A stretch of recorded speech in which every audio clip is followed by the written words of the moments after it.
Hello friends, unpack ఐడియాస్కి మళ్ళీ స్వాగతం. నా లాస్ట్ వీడియోలో నేను చేసిన అంబేద్కర్ ఎక్స్పోజే మీకు నచ్చే ఉంటుంది. ఈరోజు కూడా మనం రేషనలిస్ట్ శూన్యాన్ని వైదిక సంపూర్ణతతో నింపేద్దాం. ఇప్పుడు ఫ్రాడ్ సత్యాన్వేషి అనే ఒక ఫేక్ రేషనలిస్ట్ ఛానల్ పిచ్చి కూతలు విందాం. హాయ్ క్రిష్ గారు, చెప్పండి సార్. సో అది నార్మల్ జనరల్ గా నేను టాకింగ్ విత్ పీపుల్ సేయింగ్ పసుపు అనేది యాంటీబయోటిక్ అని చెప్పేసి అని సోది చెప్తుంటారు, సైన్స్ ఉంది అని, అంటే లైక్ గడప ముందు రాసుకుంటే ఆర్గానిజమ్స్ రావు అవి అని చెప్పి చెప్తుంటే దీస్ ఆర్ నాట్ రైట్ అని చెప్పేసి అంటే they are asking me question, right, have you tested it biologically, నువ్వు టెస్ట్ చేయకుండా నువ్వు ఎట్లా చెప్తున్నావు అని చెప్పేసి క్వశ్చన్ అడుగుతున్నారు. ఓకే, పసుపు యాంటీబయోటిక్ అని ఎవరు చెప్పారండి? ఓకే, యాంటీసెప్టిక్ ప్రాపర్టీకి యాంటీబయోటిక్ ప్రాపర్టీకి తేడా తెలుసా? విన్నారు కదా, ఈ ఫేక్ రేషనలిస్ట్ చేస్తున్న ఆర్గ్యుమెంట్ ఏంటంటే పసుపుకి కేవలం యాంటీసెప్టిక్ ప్రాపర్టీస్ మాత్రమే ఉంటాయి, యాంటీబయోటిక్ ప్రాపర్టీస్ ఉండవు అని. ఇతను చేస్తున్న ఆర్గ్యుమెంట్ సైంటిఫికలీ రాంగ్. యాంటీసెప్టిక్స్ అనేవి కేవలం ఎక్స్టర్నల్ సర్ఫేసెస్కే వాడతారు, కానీ యాంటీబయోటిక్ మన బాడీ లోపల ఉన్న బ్యాక్టీరియాని కిల్ చేస్తుంది. ఇప్పుడు మనకి దొరికే సింథటిక్ యాంటీబయోటిక్స్ అన్ని కేవలం ఒక పార్ట్ ఆఫ్ ద సెల్ని మాత్రమే టార్గెట్ చేస్తాయి. టర్మరిక్ లో ఉన్న కాంపౌండ్స్ ఒక సెల్వి మెనీ పార్ట్స్ ని ఒకేసారి అటాక్ చేస్తాయి. టర్మరిక్ లో ఉన్న యాక్టివ్ కాంపౌండ్ కర్క్యూమిన్ కి ఒక broad spectrum of antimicrobial properties ఉంటాయి. వాటిలో యాంటీసెప్టిక్ అండ్ యాంటీబయోటిక్ ప్రాపర్టీస్ కూడా ఉంటాయి. కర్క్యూమిన్ అనే కాంపౌండ్ బ్యాక్టీరియల్ సెల్ మెంబ్రెయిన్స్ ని డిస్రప్ట్ చేసి ఆ సెల్ యొక్క స్కిన్ బబుల్ లాంటి స్కిన్ ని ఫామ్ చేయకుండా ఇన్హిబిట్ చేస్తాయి. అందుకే కర్క్యూమిన్ ని ఒక బ్యాక్టీరియల్ ఇన్హిబిటర్ అంటారు. ఆఫ్ కోర్స్ కర్క్యూమిన్ ఒక బ్యాక్టీరియల్ కాలనీని మొత్తం ఇరాడికేట్ చేయదు, బట్ కర్క్యూమిన్ బ్యాక్టీరియాని బతకనివ్వకుండా చేస్తుంది. ఇదే పసుపు యొక్క ఈ ప్రాపర్టీనే యాంటీబయోటిక్ యాక్షన్ అంటారు. అంతేకాకుండా క్లినికల్ స్టడీస్ ఏం చెప్తున్నాయంటే, చూడండి, కొంతమంది ఎక్కువ అనవసరంగా యాంటీబయోటిక్స్ యూజ్ చేసుకొని ఆ యాంటీబయోటిక్ రెసిస్టెన్స్ డెవలప్ చేసుకుంటారు. అటువంటి పేషెంట్స్కి యాంటీబయోటిక్స్ పనిచేయవు, ఎందుకంటే వాళ్ళు యాంటీబయోటిక్స్ని ఓవర్ యూజ్ చేసేసారు చాలా ఏళ్లుగా. అలాంటి కండిషన్లో ఉన్న పేషెంట్స్కి కర్క్యూమిన్ అనేది మళ్ళీ సింథటిక్ యాంటీబయోటిక్స్ పనిచేసేలాగా చేస్తుంది. పసుపు డైరెక్ట్గా మన కడుపులో ఉన్న అల్సర్ కాజింగ్ బ్యాక్టీరియాని కిల్ చేస్తుంది. పసుపు కేవలం యాంటీసెప్టిక్ మాత్రమే అయితే ఇలా పనిచేయకూడదు. సో పసుపు కేవలం యాంటీసెప్టిక్ మాత్రమే అనే వాదన ఈ ఇంటర్నల్ మెడికల్ పొటెన్షియల్ని ఇగ్నోర్ చేస్తుంది. అంతేకాకుండా పసుపు కేవలం బ్యాడ్ బ్యాక్టీరియాని మాత్రమే టార్గెట్ చేసి గుడ్ బ్యాక్టీరియాని చంపకుండా వదిలేస్తుంది. ఆయుర్వేదమే కాకుండా మోడర్న్ రీసెర్చ్ కూడా కన్ఫర్మ్ చేస్తుంది ఏంటంటే, ఈ పసుపుని మనం కడుపులోకి తీసుకున్నప్పుడు అదొక ఇంటెస్టినల్ యాంటీబయోటిక్ లాగా పనిచేస్తుంది. సో మనం ఒక సబ్స్టెన్స్ని కడుపులోకి తీసుకున్న తర్వాత అది అల్సర్ కాజింగ్ బ్యాక్టీరియాని పెరగకుండా ఆపుతుంది అని పియర్ రివ్యూడ్ స్టడీస్ చెప్తుంటే అది క్లియర్లీ ఒక యాంటీబయోటిక్ ఏజెంట్. ఇది స్పష్టంగా పసుపు యొక్క యాంటీబయోటిక్ ప్రాపర్టీ. ఫ్రాడ్ సత్యాన్వేషి, నువ్వు యాంటీబయోటిక్ అనే వర్డ్ని ఒక వెపన్ లాగా యూజ్ చేస్తున్నావు జనాల్ని బ్రెయిన్లెస్ అని పిలవడానికి. నువ్వు చేయవలసిన పని ఏంటంటే సైన్స్ యూజ్ చేసి పీపుల్ని ఎడ్యుకేట్ చేయడం, అనవసరంగా హిందూ ట్రెడిషన్ని హ్యూమిలియేట్ చేయడం కాదు. యాంటీబయోటిక్ అనే వర్డ్ వచ్చి ఒక 100 సంవత్సరాలు కూడా కాలేదు. హిందూ పూర్వీకులకు యాంటీబయోటిక్ అన్న పదం అవసరం పడలేదు. మన పూర్వీకులు అబ్జర్వ్ చేశారు, ఈ పసుపుని దెబ్బలపై రాస్తే లేక పసుపుని పాలల్లో కలుపుకొని తాగితే ఇన్ఫెక్షన్స్ తగ్గాయి. ఇది empirical observation. This is the foundation of science. పేరులో ఏముంది? క్రిమిఘ్య అంటే యాంటీబయోటిక్ అంటే ఆ సైన్స్ ఒకటే కదా. పసుపు మన గడపపై కానివ్వండి లేక మన తిండిలో కానివ్వండి, ఇది మన పూర్వీకులని కొన్ని వేల సంవత్సరాలుగా కాపాడుతూ వచ్చింది. ఒకప్పుడు ఈ ఫేక్ రేషనలిస్ట్స్ ఎలా ఆర్గ్యూ చేసేవారంటే, ఈ ప్రాపర్టీస్ అన్నీ సరే, నేను చెప్పిన యాంటీబయోటిక్ ప్రాపర్టీస్ అన్నీ కర్క్యూమిన్కి ఉన్నాయి, కానీ పసుపులో కర్క్యూమిన్ పర్సంటేజ్ చాలా తక్కువ అని ఆర్గ్యూ చేస్తూ ఉండేవారు. మనం అర్థం చేసుకోవాల్సింది ఏంటంటే, పసుపులో 100కి పైగా కాంపోనెంట్స్ ఉంటాయి. అందులో చాలా వాలటైల్ ఆయిల్స్ ఉంటాయి. స్టడీస్ ఏం చెప్తున్నాయంటే ఐసోలేటెడ్ కర్క్యూమిన్ ఎక్స్ట్రాక్ట్ కంటే whole turmeric is more effective. ఎందుకంటే హోల్ టర్మరిక్ లో ఉన్న ఎసెన్షియల్ ఆయిల్స్ ఆ కర్క్యూమిన్ బయో అవైలబిలిటీని అండ్ పొటెన్సీని పెంచుతాయి. మన గడప పైన రాసే పసుపులో మైక్రోబ్స్ ని కిల్ చేయడానికి ఎంత కాన్సన్ట్రేషన్ కావాలో దానికన్నా థౌజండ్స్ ఆఫ్ టైమ్స్ ఎక్కువ కాన్సన్ట్రేషన్ ఉంటుంది. అంతేకాకుండా పసుపులో సున్నం లాంటి ఆల్కలైన్ సబ్స్టెన్సెస్ యాడ్ చేస్తే కేవలం కలరే కాదు, ఆ మిక్స్చర్ ఇంకా స్ట్రాంగ్ డిస్ఇన్ఫెక్టెంట్ లాగా తయారవుతుంది. ఈ పసుపు సున్నం కలిస్తే ఒక స్ట్రాంగ్ ఆల్కలైన్ బ్యారియర్ తయారవుతుంది. ఆ బ్యారియర్ ఎటువంటి బ్యాక్టీరియా, ఫంగస్ లేక స్లగ్స్ ఆర్ లీచెస్ లాంటి వాటిని ఆపుతుంది. ఒకవేళ పసుపులో అంత కాన్సన్ట్రేషన్ ఆఫ్ కర్క్యూమిన్ లేకపోయి ఉండుంటే మన పూర్వీకులు ఇన్ని వేల సంవత్సరాలుగా ఈ ట్రాపికల్ క్లైమేట్లో ఈ పురుగుల మధ్య ఎలా బతికారు, ఎలా సర్వైవ్ అయ్యారు? గడప మీద పసుపు సక్సెస్ అయింది. గడప మీద పసుపు కేవలం పురుగుల్ని, పాముల్ని ఆపడానికి మాత్రమే కాదు, అది ఒక క్లెన్లీనెస్ సిగ్నల్ కూడా. ఒక చక్కగా పసుపుతో డెకరేట్ చేయబడిన గడప ఆ గృహం అబాండన్ చేయబడింది కాదు అని ఒక సిగ్నల్ పంపిస్తుంది విజిటర్స్ కి. ఆ గృహం ఒక క్లీన్ ప్లేస్ అనే ఒక ఇంప్రెషన్ కలిగిస్తుంది. హిందూస్ కి గడప అనేది ఒక ఫిజికల్ బౌండరీ మాత్రమే కాదు, అదొక సేక్రెడ్ బౌండరీ కూడా. గడప దాటేటప్పుడు కాషియస్ గా ఉంటారు. గడప దాటేటప్పుడు ఎంత అన్కాన్షియస్ గా ఉన్నా కూడా ఒక మూమెంట్ ఆఫ్ కాన్షియస్నెస్ వస్తుంది. పూర్వీకుల దగ్గర ఈ యాంటీబయోటిక్ లాంటి వర్డ్స్ లేవు, సైంటిఫిక్ ల్యాబ్స్ లేవు, కాబట్టి వాళ్ళు అంత ఇంటెలిజెంట్ కాదు అని అనుకోవద్దు. రేషనలిస్ట్స్ కి ఎస్థెటిక్స్ తో ప్రాబ్లం ఎందుకు ఉండాలి? మీ రేషనలిస్టులు ఇంట్లో గోడలు పెయింట్ చేసుకోరా? మరి హిందువులు వాళ్ళ గృహాల్లో వాళ్ళ గడపల్ని ఒక ఫంక్షనల్ మెడిసినల్ హెర్బ్ తో పెయింట్ చేసుకుంటే మీకు ప్రాబ్లం ఏంటి? పసుపు అనేది కేవలం పెయింట్ మాత్రమే కాదు, అది potent biochemical barrier. Modern sustainable ఆర్కిటెక్చర్లో న్యాచురల్ పెస్టిసైడ్స్ ని బిల్డింగ్ మెటీరియల్స్ లో ఇంక్లూడ్ చేద్దామని చూస్తూ ఉంటారు.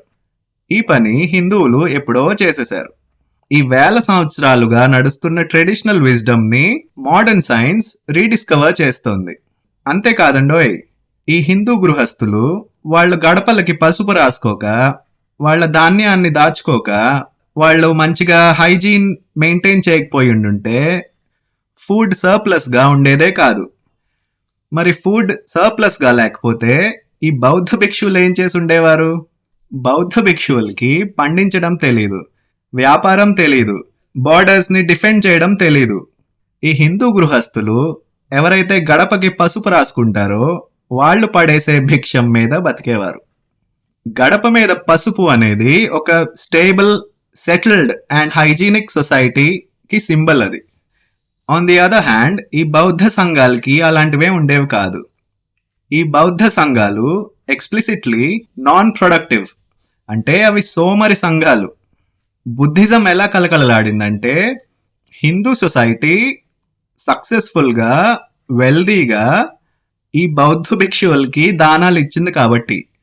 ఆ పసుపు రాసిన గడపల ముందే, ఆ సక్సెస్ఫుల్ అండ్ వెల్దీ హిందూ గృహస్థుల గృహాల ముందే నించొని అడుక్కునేవారు.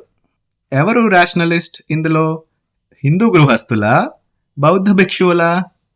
ఆ భిక్షువు సర్వైవ్ అవ్వగలిగాడు అంటే దాని కారణం హిందూ హౌస్ హోల్డ్. ఆ హిందూ గృహస్థులు పెట్టిన తిండి తింటూ హిందూ ఆచారాల్ని మాక్ చేయడం అనేది ఇన్గ్రాటిట్యూడ్. ఇప్పుడు ఈ ఫ్రాడ్ సత్యాన్వేషి మళ్ళీ ఏం కూస్తున్నాడో విందాం. గడప మీద పసుపు రాస్తే ఇంట్లోకి ఆ మైక్రో ఆర్గానిజమ్స్ రావు అని చెప్పటం అంత బేవకూఫ్తనం ఇంకోటి లేదు. అవునండి, correct.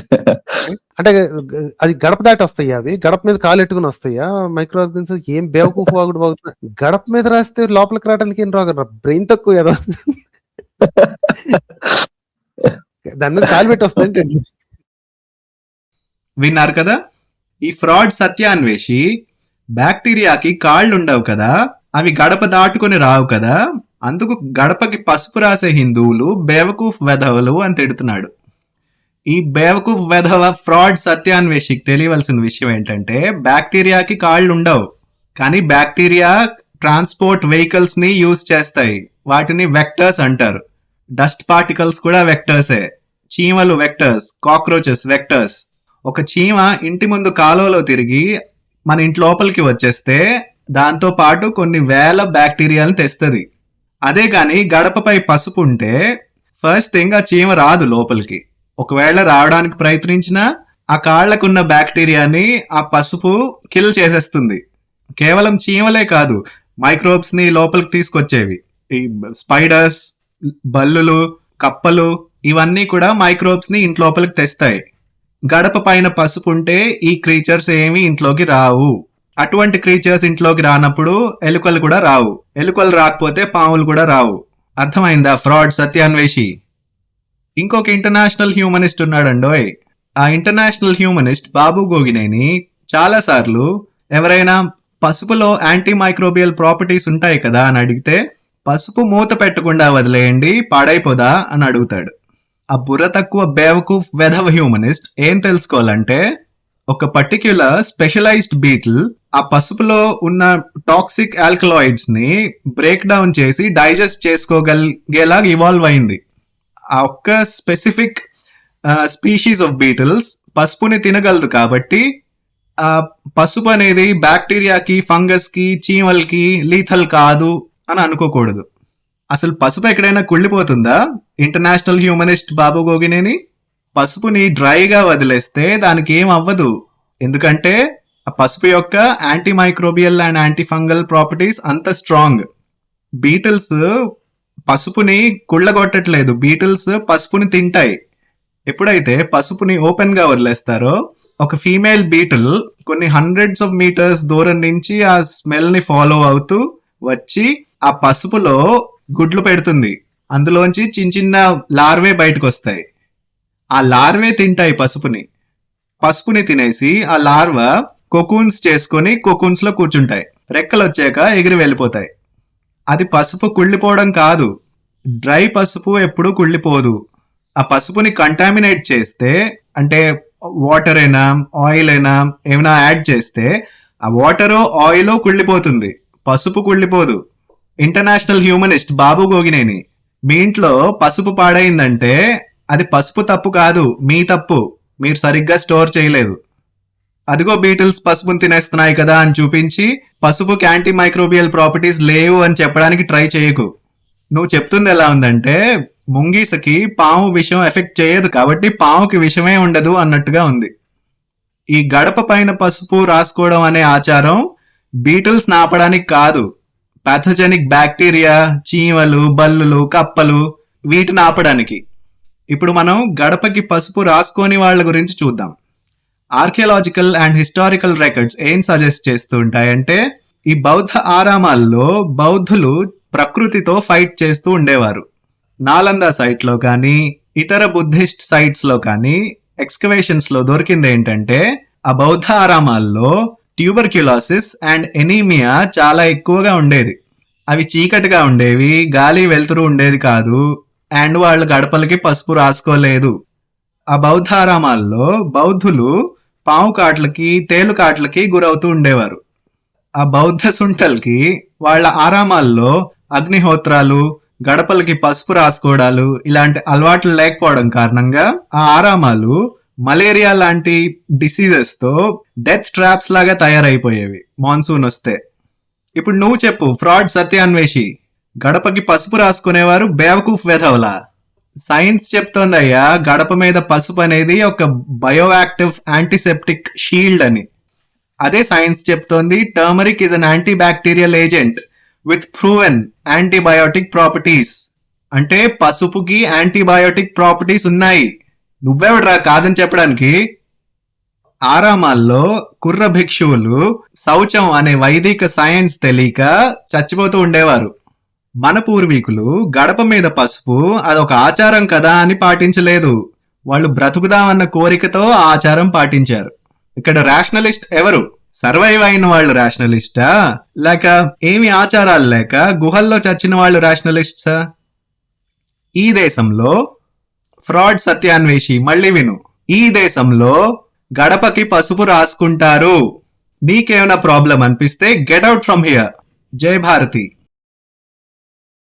This is called verbal masturbation అండి. ఇది వర్బల్ మాస్టర్బేషన్. బ్రెయిన్ తక్కువ ఎదవలు ఇలాగే తయారవుతారండి.